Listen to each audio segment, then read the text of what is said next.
next class, we're going to have a little fun with television programming. So I had actually scheduled it for this class, but we need to have a lecture before we do it. So next class, I'll just give you a handout, and we'll be working on looking at some of the strategies that broadcast television uses to keep their audiences interested and listening to different shows. So actually, I can't do this, can I? So either come to class, or it's possible to do it online for those who are streaming. But it's something we want to get done next class, either in here or online or whatever. So next class it's important to do this thing. Like I said, it's dedicated to television programming. So otherwise, we still have a couple of people due to circumstances beyond their control who didn't do the quiz yet. So we will, if we have time next class, I'll give back the quizzes and we can look them over and stuff. Everyone should be finished by next class. And by the way, if something happened and you couldn't do the quiz, everyone in the room did, right? But if anyone couldn't do it and you're watching streaming, contact me, because after, when we talk about it next class, it's basically dead and finished. So if you missed it, you won't get those points. All right? The other thing we want to do today is just get the first couple of topics for the research term paper that's going to be due in a couple of weeks. Let's get them out there, get you some ideas about what to write about, so then you can start thinking about it and do a good job. So that's what we'll do today. And excuse me, especially those in the control room. So we're going to talk about programming. So when we talk about programming, what that means is, like, we talked a lot about the history, the technology, the inventors, a little bit of the development of the business, historically. Now we're looking at the business as it exists today in the United States, not globally, sorry. And what we actually put into programs, or what programs get lined up in a broadcast day.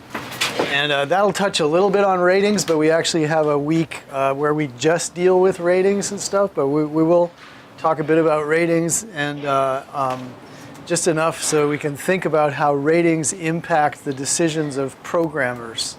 Yeah, so just, again, reaching back and starting off with radio as the original electronic mass medium. When radio started out, music reproduction was pretty primitive, right? Old recordings didn't sound very good, so they could put those on the air for radio, but mostly it was live music, live entertainment. They did a lot of that, and in the next couple of decades, through the 1940s, they expanded the different types of programs that they put on. And they were largely, as we said, here the broad observation we can make is new media often contain the content of old media. So in radio, they were going to newspapers for the news, and we saw with the Biltmore Agreement that, eventually radio was able to use the news that was coming from the newspapers. In entertainment, they went to the vaudeville and also established singing acts, popular singers. So they would put those on. So comedies from vaudeville, dramas, because they were in New York, there was Broadway, that was a thing. And they even had quiz shows in those days too. Those they're still with us, right? So a lot of these old style shows. At least the type of show continues, right? So in dramas, we distinguish between a couple of different types of drama shows. Serial shows are like soap operas. So what a serial show is like a show that just goes on and on and on. The story never stops, right? So that's a serial show. So it may, an episodic show is a show where the story pays off at the end of every episode. So, it'll be this week on the Green Hornet, fights with this character or this villain is finally dealt with, In a serial show, more like a soap opera, it's just, from one day to the next, the story evolves, but it never actually comes to a close. And as if for some reason you didn't listen to your favorite soap for a couple of weeks, there'd be a little catching up to do, right? Because the story would have moved along. It was a serial story. Things had happened and changed. Versus episodic, if you turned into that, Green Hornet episode or something, there'd just be a different villain that you'd have to deal with this week, and then the next week it would be a different villain. So it's much easier to drop in on an episodic show.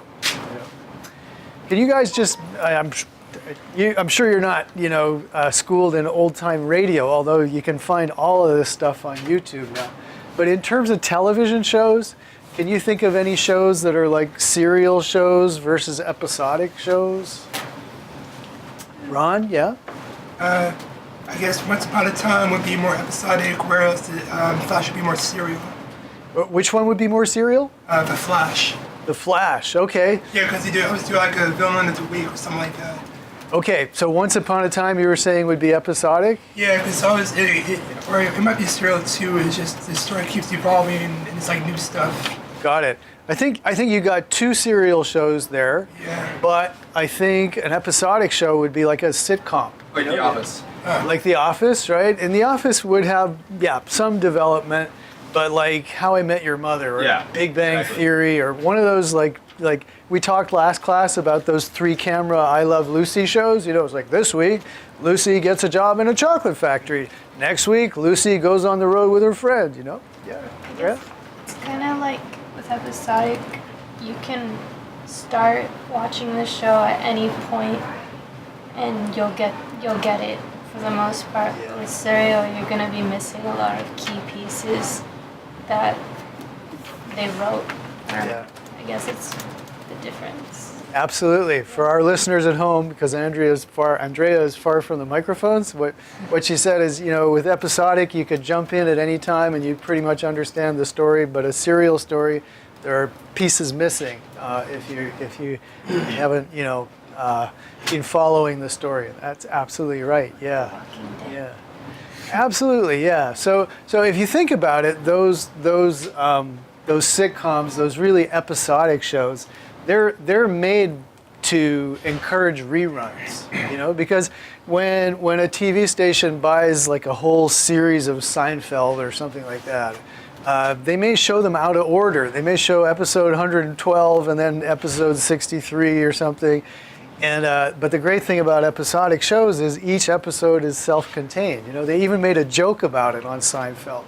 Like Kramer, gets on a plane and he gets sent off to Africa or something, and the next night the next show he's back. Nothing happened. They never mention it again.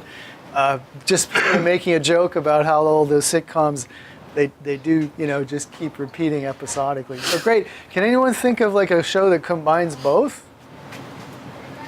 Yeah, Ethan? The X-Files kind of did both, because they'd have like the Monster of the Week episodes where it's like a self-contained plot and then they have an overarching Right, plot. Some serious mystery that would span several seasons and finally get paid off, and then the episode Monster of the Week. You got it. And hand up in the back, or no? Andrea? American Horror Story. Yeah. You do like seasons, but then it changes. Yeah, so that's actually called an anthology story. Or type of series where each season it's a new kind of setup, and then you have a limited number of episodes that go. And one of the originals like that was the Twilight Zone. Have you guys ever seen any of the Twilight Zone? It's been made into movies and stuff. Twilight Zone would be one. So you don't have the same characters all the time. They're different characters. But the show retains its identity, American Horror Story, and Ryan Murphy, tends to get the same actors back over and over again, but they do different roles. Yeah.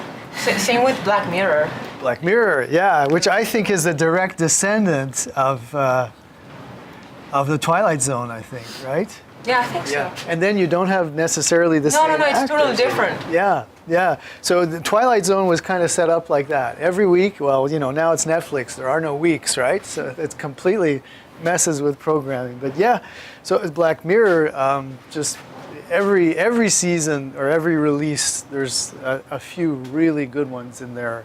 And it does remind me a bit of Twilight Zone in that sense. So those are different types of the way that the program is meant to be consumed. Is it serial? Well, we're supposed to be in there for the long haul. 30-year-long soap operas. Episodic, those are great for reruns because everyone is like a short, self-contained episode. The anthology, allows you to vary things up. And in the beginnings of television and of radio, there was a lot of this anthology type of action. They didn't necessarily have, always shows with the same characters who came back all the time. They sure did with Lucy, for instance, but also there were more anthology shows back in the early days of each of these media. Gosh, there's a bunch. You can see there's comedians, Jack Benny, Bob Hope. They were big on radio at first and then over into TV. And Amos and Andy. Anyone ever heard of that? Amos and Andy? I've heard of it. You heard of it? I'm not sure what it was. A show that's now notorious because of its racist stereotyping of black characters. So it began on the radio with two white performers who laid on really heavy accents. And then it moved over. So Amos and Andy, it ran for decades. Pretty racist premise. It's two guys sitting around not doing very much, not sounding all that smart. And when it went on television, believe it or not, it went on television and they tried it in whiteface briefly on TV, or blackface, I guess. Yeah, it's blackface, right? So the white guys playing black guys, and then they swapped out the actors for actual African American performers, and it went on. Just something that nobody could get away with now. But you can see old episodes of the TV show on YouTube, and they're there, and it's pretty horrible. All right. Beulah was a more respectful radio sitcom with an African American star. So Amos and Andy was pretty weird. Or weird. I mean, back in the day, the country was a lot more overtly racist, and so it wasn't weird at the time. It was just the way things sort of were acceptable. Anyway, check it out on YouTube if you want. It's not the kind of thing I want to show in class because I think it's pretty unfortunate that it even existed. Back to the music. Radio thriving. So when TV came up, this is the big point. Those stars like Bob Hope, they all moved over to television, and so radio was kind of stuck for what it could do. The variety shows as well moved over to TV because they were they were really portable as a type of show, like brief skits, a bit of comedy, a bit of singing, so. It was in a time when there were very few networks, so there wasn't a big diversity of programming. The variety format would give you a bunch of different things happening, so that worked out. But radio kind of saved itself by turning to music, as we said, and also music recording got better as electronic recording came in, so you weren't just like scratching a needle on a vinyl cylinder or something. It wasn't a vinyl cylinder, it was like a wax cylinder to start with. But anyway, electronic music recording came in, and it started to sound a lot better, so radio would play more music that way.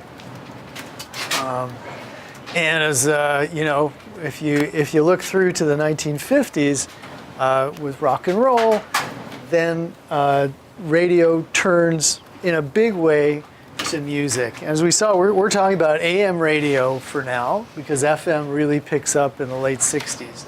But still, it was at that moment the music recording industry, which boomed in the 50s and then continued on because young people, we call it popular music because it was very popular with those young people. The record industry and the radio industry fit together like hand in glove, starting in that period, where radio promotes the records, and the recording industry develops the content for radio, and it all fits together really well. And even when I got a part-time job in the late 70s in a record store, which was like the coolest place to work, when they still existed. They sold, the first thing I walked in the door, they said, radio sells records. You listen to radio, you tell us what you heard last week, because we'll stock it, we'll sell it right away. If it's not on the radio, it's like marginal, so it really used to be that way. So now, of course, it's like, what does sell downloads? What do you think? Just by the way, what does sell recordings nowadays? It's not really radio. Ideas? Those are all, I read it like almost universally in your essays. Everyone's got Spotify, or most of your music is through those services. How do you come upon music today? It's not radio. That's YouTube mostly. You really? YouTube Like research. recommendations though, or that's where you find it. But how do you? Social media. Social media, like people share and recommend. Yeah. I know, like through Apple Music, like every week they'll give you like recommended things for you based on like what your music library is. So it'll basically scan your library and then it'll give you like related artists just from everything. Okay. So it'll mix like EDM to like rap to rock to country to anything. Right. So they give you this whole new like mix of new music you've never heard. So you can just scroll Does it often work for you? Yeah. I find that's how I find the majority of my music. Cool. Yeah. Cool. Well, thank goodness for algorithms, right? Or maybe not. The stream, they also like promote new music, so I think they have to pay for that, but I guess Right. That in the radio, in the history of music radio, they call that payola, where a company would pay music stations to carry their records because radio sold records. But now it's true. I guess I don't know exactly the status of how you get your song or to get bumped up in the recommendations. But do you know anything about it? Maybe it's like Wait, what was the question? We're just Andrea was saying it's possible that in order to promote your song on a service like Spotify, that you have to pay to have that done or something. Yeah, I on SoundCloud, I don't think you necessarily have to pay. You can upload your own music right there, and then people can just view it. So SoundCloud's like the YouTube of music, right? Yeah, It's just kind of basically. user-generated content and all kinds of. Yeah. And It's what's cool really is like SoundCloud will like pair up with certain like radio stations, so they'll do like hour-long mixes of like a certain artist, and then they'll have a bunch of different like music that they'll play because they'll mix it in with their own music. So that's another way you can find it, and they'll have track lists so you can look through. That's a cool way to get to know different acts. Yeah, exactly. Sarah, we cut you off. Did you want to say something? No. No? no. Okay. I mean, Okay. I think another way is just go for the musicians to be playing in front of you. Yeah. They're playing a lot of shows around you, then you'll. Yeah, I think that's true as well, and it seems like that's the way they make their money now too. Is that Performing. since they're practically giving away the recorded music, like bands are making more money from actual performance. Yeah. It's a different industry, and we don't have a week about music, but I do know people who've been involved in it for decades, and it's changed over the years. You used to have a hell of a hard time getting a recording contract, and they would advance you like $100,000 to make your record, and you would manage it as carefully as you could. You'd have to go in a studio because you couldn't really record it at home because you'd have to like huge stars, they could have their own studio, but otherwise. So you get your 100K and you, spend 25 in the studio, and then, the band has to live and stuff. You'd be left with like 25 from this advance. And then you had to go and tour in order to let people know that you were, that you existed. And it actually, it would turn out like they're all working for nothing. And it would turn out that the company that gave you $100,000, they get it back. They take their 100,000 off of the record sales, and then after that, they're splitting, 50-50, sometimes even less for each sale. So it was really a pretty tough business before. Yeah. That's still kind of how it is with record labels. I think that's why a lot of people are just doing. It's so much easier to record from home. And Yes. Independent artists. Yeah. Because with labels, they still do that. Yes. So what we have now is, the technology is so much cheaper and it's so much easier to record on your own and distribute it, and you can put it on Bandcamp or somewhere where you can, get direct revenue from downloads without all those middle people. It's just the only problem is how do you live while you're doing it, That's You gotta work hard. I'll say, it's tough. All of these industries, or entertainment is tough, right? Okay, but interesting to hear about that. And given that so much of promotion comes out of these algorithms now, which are putting before you our picks of the week based on what you listen to, or there's different strategies that we can talk, different ways that those recommendation engines work. I don't know, I was really interested in it for a while, so I can tell you more about it when we get to like internet days. But here we're basically still in the late 50s through the 60s and 70s in the development of format radio, okay? So format radio, you've all noticed, well, again, this may be less and less relevant as people are listening to a Spotify where, a format is really, it's a playlist, But if you look at terrestrial radio, the way it's organized, and still is, I'm just saying maybe you guys don't listen to it as much as 10 years ago a class would have been listening to it. It's organized into different formats of types of music, right? And country, believe it or not, has the most number of terrestrial radio stations in the country dedicated to programming country music. News Talk is the second biggest one, which is still a very, profitable part of terrestrial radio. And then you get down into the different music genres, which are, this is where terrestrial radio has been losing audience to streaming services for a long time. But let me explain why it works this way. Research is done on the audiences for each of these types of music, like surprising amounts of research. And they understand, for instance, that the classic rock listener is most likely to be a guy above 45 years old, and they know the percentages on it. It's maybe like, 60% guys over 45, maybe 40% female audience and stuff. They have all this broken down really, really carefully. So by programming different types of music in your radio station, you can attract different audiences.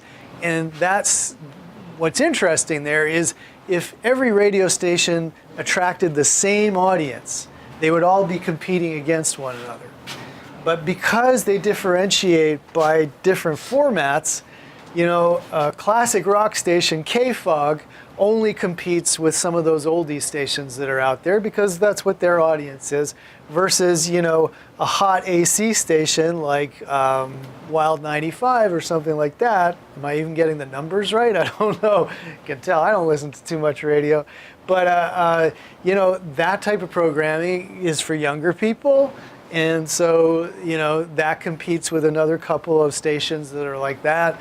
Alice, is an adult contemporary station, which probably, competes predominantly women in their 30s and 40s, So by playing different music, you reduce the competition. You're usually just competing with a few other stations that go after the same audience that you are. So this is, how the industry worked itself out, starting in the 1960s, where the original format was like easy listening and a couple of others. And now they're, it's very deep. It's not just a top 10. There's probably 30 or 40 established radio formats. And let's just see. So these are, publications put together every quarterly about the radio listening audience. And let's just see, do they break it down over... Look, by the way, all of the ways that this is like all things combined here. Closer look at media. I'm just trying to find something to do just with the radio. No. They've kind of changed this up a little bit. Let's look historically some of this. 2010 maybe? Wow, this is awesome. Okay. So this one this is a little old, but this is a publication I used to look at a lot. So should we look at country? Let's look at country and see what they know about country listeners. So this, by the way, is like free information they give away. If you subscribe to their services and stuff, you can learn a whole lot more. So country, 53% women, 47% men. So it goes a little bit towards women. The oldest list, the most of the listeners are between 45 and 54 years old. But you can see, it does. They call this skew. It skews older a little bit. So at 25 and up is where you're going. But it goes right out to 65 and stuff. So it's a good way to reach a lot of adults and just a little bit more women than men. You can see which parts of the country consume most of this, right? Surprising, huh? It's like, we could lay over the conservative Republican electoral maps as well. It would probably line up pretty closely, right? They know 34% at home, but mostly are away from home, 66%. And what's really, sorry? Yeah? How did they get that study of at home and not at home? They have audiences filling, when we do ratings, you'll see they fill in diaries, they carry little electronic devices that listen to everything they hear. Interesting. And all over the country they do that. In every city we must have like a panel of several hundred here in Bay Area. That's interesting. Yeah, so, they ethnicity, like, they track Black, Hispanic as separate categories, and then everybody else. So 92% of the country listeners are not Black or Hispanic. The reason why they track Black and Hispanic is for industry reasons. It worked out that way. We can talk about that too. Household income, where it's distributed, not a lot in the higher brackets. Time spent listening, they know the average listener spends how long. And then, I don't know if you can see this, but let's blow it up a little bit. This is the kind of stuff they know about their audience. So what did they buy in the last 12 months? Did they buy a TV? Did they put new windows in? What kind of leisure stuff? Do they have pets, So why do you think they would want to gather this kind of data? Probably for like commercial reasons. Exactly. Yeah, you got it. So by knowing all of this, if you're programming at a country radio station, you're providing the music that will attract the audience, and then the sales department says, well, okay, and so on. See, they don't give us solid numbers here, but if you're a subscriber, you'd find out, oh, well, a lot of these country listeners are looking to buy a satellite dish. So then you could go, your national sales force could target, Dish Network or whatever, and say, hey, would you like to buy some advertising with us? So this is how it works. And if we dip into, a different type of music, though, there's soft contemporary like KOIT here, which always wins the #1 ratings place in the Bay Area. I hate to say it, but it's good background music at the office, so they get big ratings. Plus, they play Christmas music starting on December 1st. They play 5 weeks of Christmas music, and so everyone puts that on in the background. Therefore, they win the #1 station. But so you can see this 63% women, a lot more women on this one. It peaks a lot more radically at 45 to 54 and so on. So this is the kind of stuff they know, and in order to produce those types of tendencies, they have broken music out into these different formats. So it's a pretty carefully managed business on that level. Of course it would be, right? Because there's millions of dollars wrapped up in every broadcast license. There's dozens of jobs in every radio station, even right now. So how can you pay for all of it? Well, you got to attract those audiences that you can sell to advertisers. So that's how it works. In talk, the ratings are really good. Like your number one rated show in any market is going to be like a big drive. The show, the AM station that everyone listens to for driving weather information and short news bits, and short commentary and stuff. And they'll have huge staff, like dozens and dozens of reporters and producers on staff. So all of these talk categories are big on AM radio. And they're just getting bigger as music, the music audience gets sucked away into Spotify. And again, the classic rock guy is maybe not going to have Spotify yet. Maybe they're still, so the older skewing formats could still be very profitable radio stations versus, and I'm not sure how it's going for those that target younger, but. And then you got your public radio, which has its own whole system of programming and distribution. So here in the Bay Area, we've got KQED, we've got KALW. Those are our two public radio stations. And then we've got KPFA over in East Bay.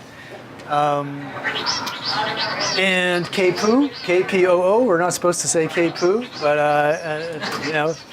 so KPOO is is that you? Is that your ringtone? Yeah. I was thinking, what is that? Sorry, scratching. That's what I was thinking. Cool. Oh my God. Anyway, so the way NPR, which is, they supply programming for KALW, KQED, there's actually several distribution nonprofit companies that buy shows from individual public radio stations and distribute them around the country. So for instance, one that I listen to is called Bullseye. It's out of Los Angeles. It's a podcast. All these things are podcasts now too, right? So Jesse Thorne is the host, and he's a Bay Area guy who went to UC Santa Cruz and started a show there, and then kept the show after he got out of school. And eventually it was well enough liked that, it started to get distributed through one of those nonprofits that distribute to public radio. And so he built on that. It used to be called the Sound of Young America. And then when podcasting took off, he kind of opened up a podcasting shop. He moved to Los Angeles because there was a lot of stand-ups there and stuff. And a lot of his podcasts are comedy podcasts. But I mean, he literally has like over a dozen shows now that his company produces. And he's like a podcast media mogul or something. So very interesting how he was able to, go from just anybody here in the Bay Area to, somebody who has literally over a dozen podcasts and is doing just a whole bunch of stuff. So hopefully we can get him to come and talk at some time, because it would be great. So radio programs, well, if we're talking music programming, we would hope that it originates in a local station, and it often does, but the program choices may be made outside, like a Clear Channel, for instance, is now called iHeartRadio. But they were kind of, they centralized everything into all the decision making coming out of someplace in Texas, I think San Antonio. So there are some big companies which undermine this notion of local programming as being important. but it is still in radio, especially in music radio. In talk radio, depends on the type of talk. You have a lot of nationally distributed hosts, like Rush Limbaugh, if you happen to like conservative media. Hannity, I guess, was on the radio. He might be on television as well as radio, I'm not sure. And of course, they all, like Limbaugh streams himself just sitting in his radio studio spewing whatever he does. So, yeah. Those are syndicated programs. So a syndicated program is a program which is produced by a private company and is then just sold to radio stations all across the country. So Rush Limbaugh, definitely, one of the biggest syndicated programs. There's a lot of talk. Syndicated is usually talk, but if you listen to this Ryan Seacrest doing his top 40 thing on the weekend, that's a huge syndicated show too. Can't remember. Anyone remember the title? Ryan Seacrest doing the top 40 countdown? It's actually called like Top 40 with Ryan Seacrest. Is it? Yeah, I think it was a pretty generic. That was easy. So that's a big one. They're usually distributed by satellite. But the big thing is, and they're very often on weekends where nobody wants to work over the weekend if they're in a small radio station. So they'll get some syndicated programming to put on. This is the way that an hour of radio is organized.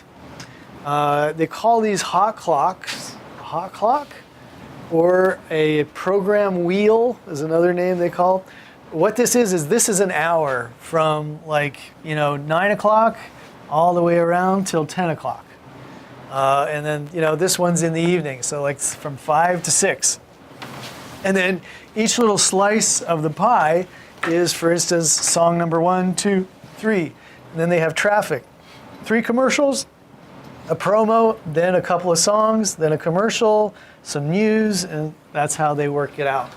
And this now is, it's all computerized. So in the computer, the program director will build this clock.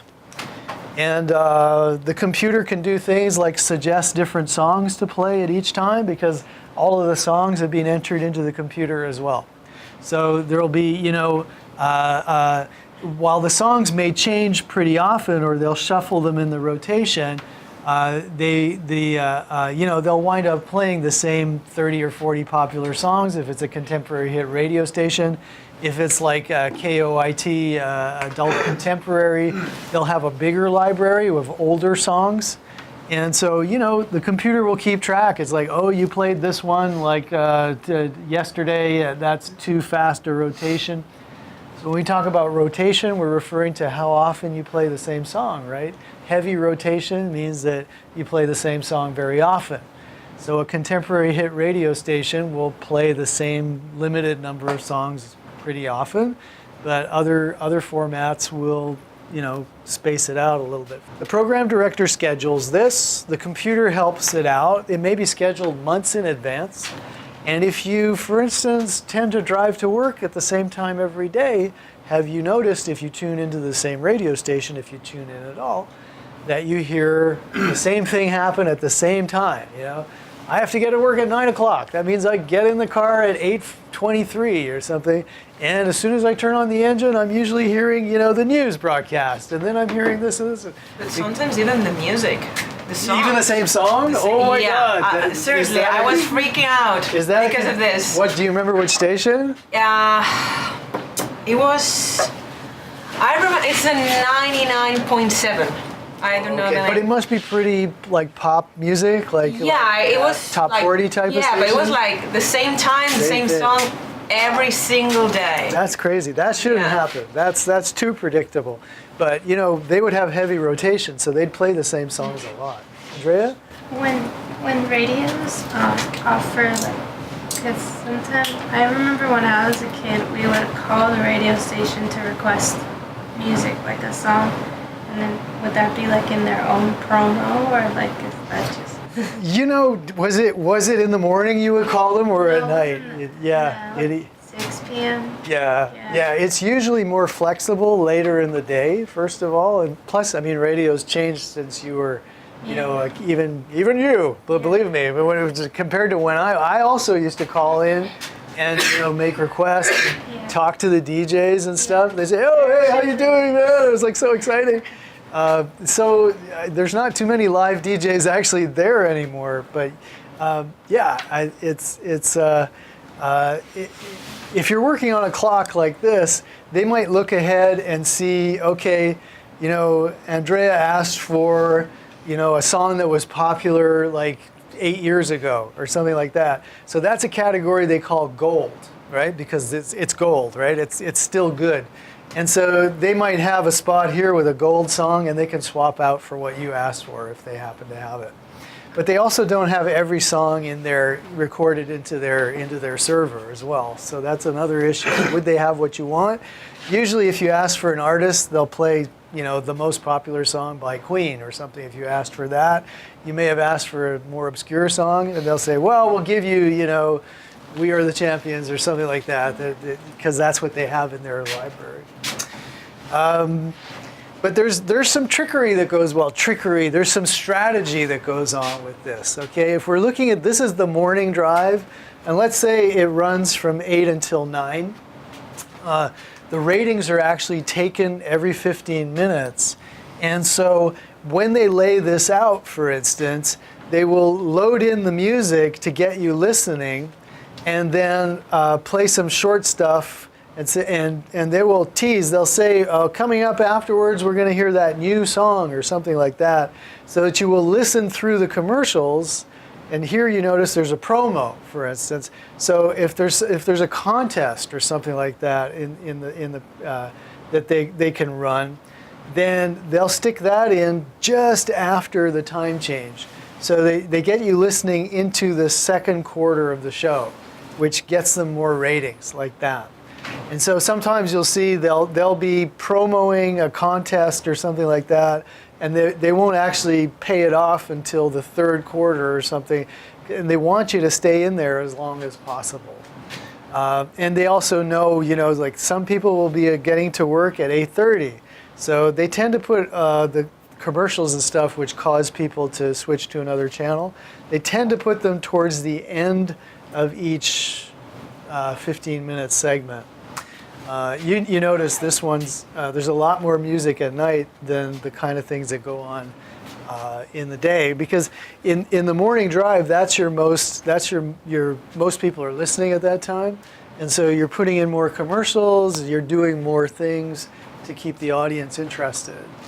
So that's the principle of the hot clock anyway, and they schedule things to get you listening into the next period. So that's another aspect of programming, right? It's not just what you've got, the songs or anything like that. It's also how you distribute them, so that you keep the audience as involved as you can, you know, for ratings, you know, because that's where your money really comes from.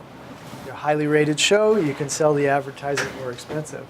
So that's why they tend to stick the commercials in places where if you are going to tune out, it doesn't cost them that much. Another thing that comes up as well, how do commercial-free hours work? Like, no commercials from noon till 1, you know? And there the idea, I think, is that first of all, they want you tuning into their station no matter what. So even if they can't put commercials on in something like an hour from noon till 1, they will they'll take it, you know, okay, we want you listening to our station. And the other thing is, maybe you'll tune in at 5 to 12 and you'll hit a huge burst of commercials. Or at 5 past 1, there'll be another burst of commercials. So, and they may even start those just a little bit before the time period switches over.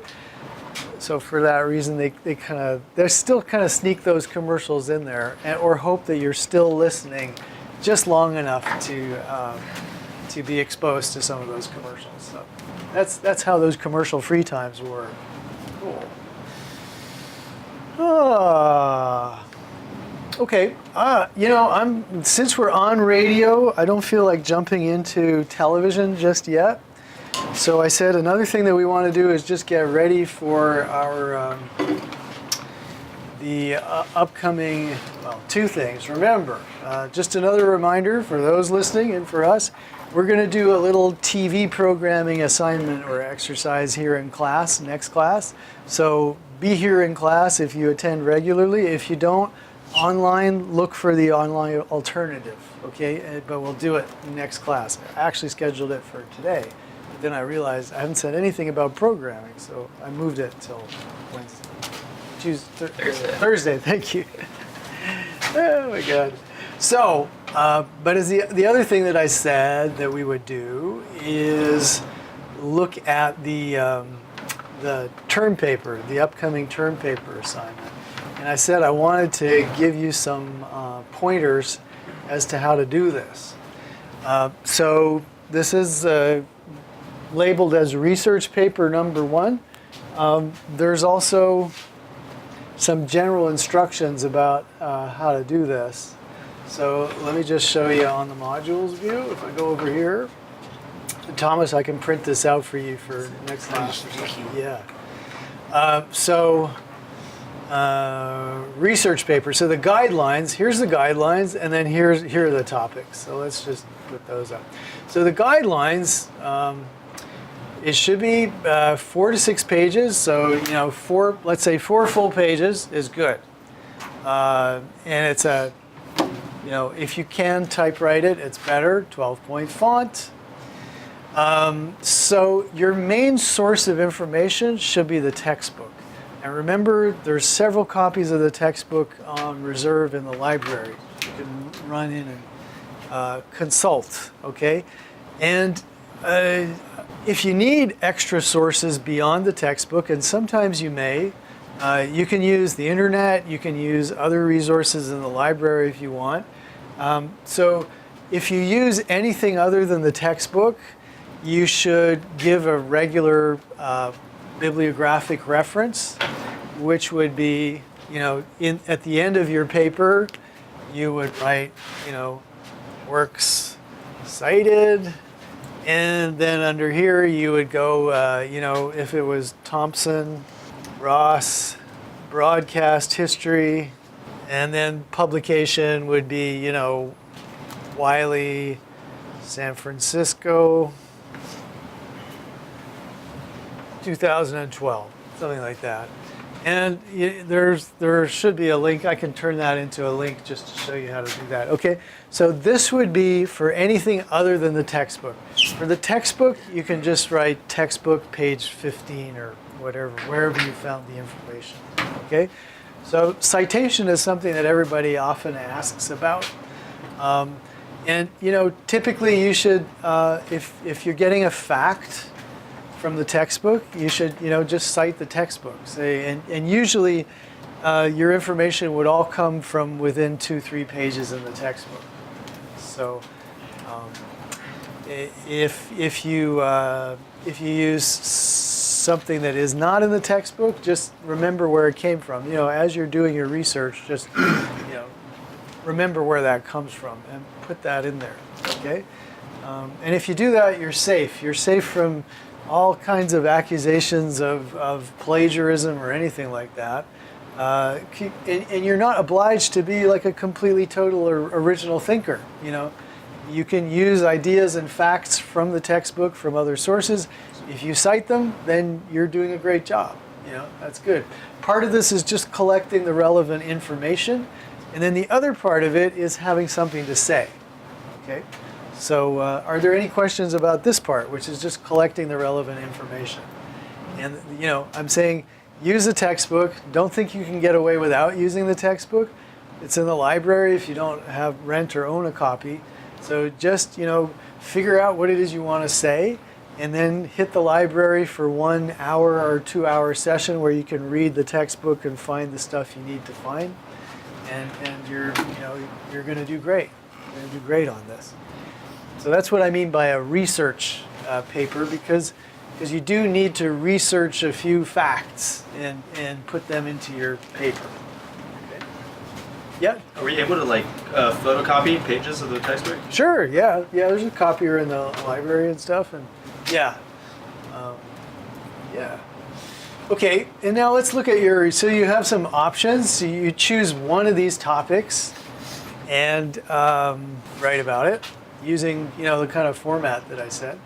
So you have like 4 different possibilities, and so some of these they're quite different. So you may be more comfortable with one type of topic than another. So let's just take a look at them, and maybe next class we can talk about the television ones. But let's look at these 2 in the middle. So bring this up. So this one that says. This one requires a little bit of kind of historical imagination, and it would allow you to draw on a lot of different facts that are in the textbook and some that we've discussed. It also suggests a way of organizing the writing of your essay. So, discuss the impact that the network system had in developing a national culture. I'll explain that for you in a second. Pertinent areas are advertising, entertainment, and political broadcasting. You may discuss either the early days of radio before TV or the early TV networks. So either historical era. So I said that this suggests a format for your essay in the sense that you could have a paragraph about advertising, and a paragraph about entertainment, and a paragraph about political broadcasting. Because that's what I asked for, right? So, and then you could have an introduction, and you could have a conclusion, and you've got a kind of a structure. Now, whether you put a little heading there that says advertising, or whether you just do a topic sentence for this paragraph that says advertising also contributed to a national culture. Whichever way, you don't necessarily have to divide it into sections, but if you kind of organize it this way, that's what I'm suggesting, okay? So that's a nice feature of this prompt. So now what am I asking? Well, and this is where I say a little bit of imagination and comparative thinking will help you out here. A national culture. Well, think about this. Before the radio, if we're going to deal with radio in this case, before radio, it was newspapers which were published, and books and stuff, but largely newspapers were the first mass medium. Well, every city had a few newspapers in it, right? So the newspapers were great at giving the population of, let's say, San Francisco, the same information. So you would get the newspaper and you would read about what's going on in town. The mayor is being prosecuted for being corrupt, and you'd get advertising, you'd get stories about plays. There was even like short stories written that you could get in the newspaper and stuff. It was like all particular to San Francisco.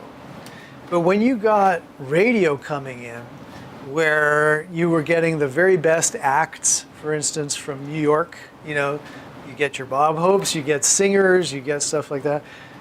Now they have a national reach. It's not just concentrated in San Francisco. You're in San Francisco, you're getting the same entertainment, news, political broadcasting that everyone in the entire country gets. And this is, within 10 years of radio taking off, this is something absolutely new, right? Even newspapers didn't do this. Everybody's getting the same information all across the country at the same time, literally at the same moment. So think about how that creates a kind of a national consciousness, and the entire nation, everyone with a radio, has the same information. They're exposed to the same thing, and that never before happened. So this is what I mean by the development of a national culture. Let's define culture as what people know, what they're exposed to, the information, the entertainment, all of that stuff that's coming at them from the radio. Now it's national, and it never was before, okay? So what I would like you to write about is, first of all, in terms of advertising, what does that do? In terms of entertainment, what does that do? In terms of political broadcasting, what does that do? So any ideas on that? Just like a little brainstorming here. There's no right, there's no wrong. In terms of advertising, what do you think it would do for an advertiser, for instance, to now get their brand out in front of everybody in the country? What would that do? Anna? It's going to increase your revenue most likely because you're able to reach more people just because of that. True, and you can now put your Tide brand, before every person in the country. Yeah, so it's attractive. And from an audience perspective, what would that do? I mean, let's say before what would that do? Gives you a variety of options because before, if you were only getting options that are local to you, now you know that there's a lot more out there. Absolutely. So as a consumer, it's beneficial to you. Absolutely, and we may object to that. We may say, God, there's too much knowledge being thrown at us about this product or that product. But maybe at the beginning of all this process, people actually appreciated knowing about all those new things. All of a sudden, your boring little small town existence would be enriched and enlivened with new stuff coming at you, right? So this is the kind of thought imaginary experience I'm thinking about. So entertainment, what would it do in terms of entertainment now that you could be exposed to, a star who's from New York or something? More fans. Yeah, absolutely, right. You could develop national fandoms, right? And this we saw with the movie industry, right? A movie star, right? That begins around 1915 or so. That before that you had famous entertainers, but you had to go to see them in New York or something like that on Broadway. Then with the movies, you had 30-foot wide close-ups of faces and all over the country. In your little town, you'd be exposed to Mary Pickford or whoever, and Charlie Chaplin.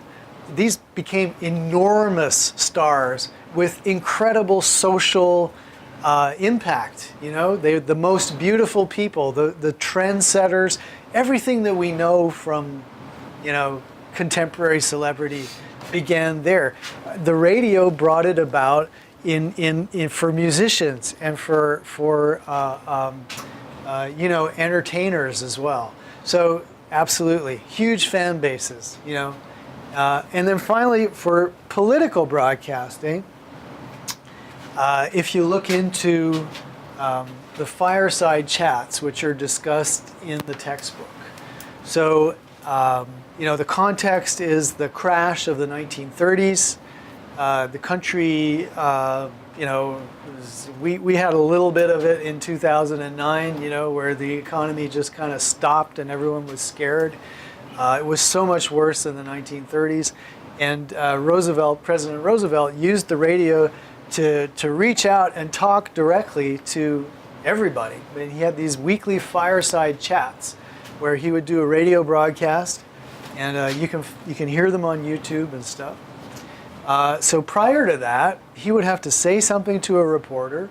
The reporter would write it down, and then it would get sent out to all of the newspapers, and they would print it a day later or something like that.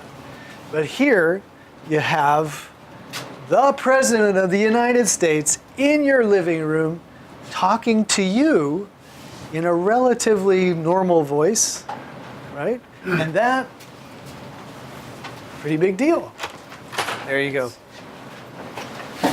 So think about that. And what do you think it would do, for instance, for everybody to hear the president directly versus to read about what the president said in the newspapers of the day? What are some of those things? Empathy. So hang on, Sarah. Anna? Yeah. For Sarah. Sarah, what did you say?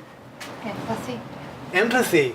I think so, yes. Meaning that you feel more of a relationship to the president, yeah. And so his words are going to be more influential on you. And another thing is, in the newspapers of the day were very partisan. You'd have like a super kind of conservative paper, and you'd have all kinds of different. So obviously they would reprint what the president said, but they would also editorialize, and that you would get it in a particular container. Versus the president being able to speak directly to you, cuts all of that out, and allows him, again, as Sarah said, to become a kind of a person speaking to you.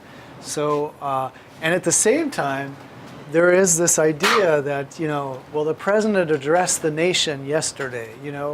Pearl Harbor happened, and they take to the airwaves, and there are things that happen to the country that they always happened before, but now you have a national communication feedback system, basically, which is also in everybody's awareness. So even if some parts of the country, the Deep South may not have felt all that connected to, the Northeast, but once you tie them all together with a radio system like that, you're starting to get what I call a national culture. So yes, it's built on shared information, synchronous, right? And mass, broadly distributed, but it's also empathetic, maybe even to a misleading degree. It's like, the president is not our friend. He doesn't even know who we are, but we may have that illusion as we sit in our living room, and so. Questions about this or comments? So I think you could do a great job on this, right? If you organize it this way, take it one at a time, give yourself enough time so you can come up with a few ideas for advertising, a few ideas for entertainment, a few ideas for political broadcasting. You'll find FDR in the Fireside Chats. You'll find it in the textbook, along with other stuff, In entertainment, you'll have specific names of entertainers that were very popular. In advertising, it will talk about, the development. Certainly, advertising into the 1950s was largely sponsorship. So they would sponsor an entertainment program.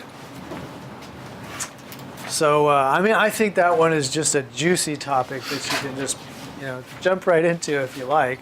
Now, if you want a different one, which is more of a kind of a comparative thing, check out this one. Radio remains relatively popular and competitive despite competition from various other media being like Spotify or YouTube, Discuss the factors that have allowed radio to survive in a telecommunications landscape driven by visual media and the proliferation of mobile devices. So why would radio still be relevant given that there are all those other media? Consider radio's response to TV. So by that I mean what we just talked about, how the big variety acts, the comedians, they all moved over to television, and so radio had to adapt itself and become the music delivery medium, which in some ways it still is, but it's adapting itself again in response to Spotify and those types of things. But you want us to be talking about like this here in US or just in US? Yeah, do your best. All right. Yeah, because it's it's a very specific context. All right. Yeah. Yeah, because otherwise it can be really different, right? Yeah. Okay. Yeah, different place, different. I would say the rest of the world is probably more like the rest of the world than it is like the United States, because the United States is like just like a purely commercial enterprise, So consider radio's response to TV as well as radio's response to internet and mobile media. So thinking now, so some of the trends that we've, hinted at, but you'll find more of in the textbook, is that radio is becoming more of a talk medium. So in terms of formats, people are not necessarily tuning into Spotify to hear discussion of the latest football game, So sports talk is very big. I mentioned Jesse Thorne and his comedians. There's a lot of podcasts going on, and there's a lot of radio which reproduces itself through podcasts. So you could consider that as well.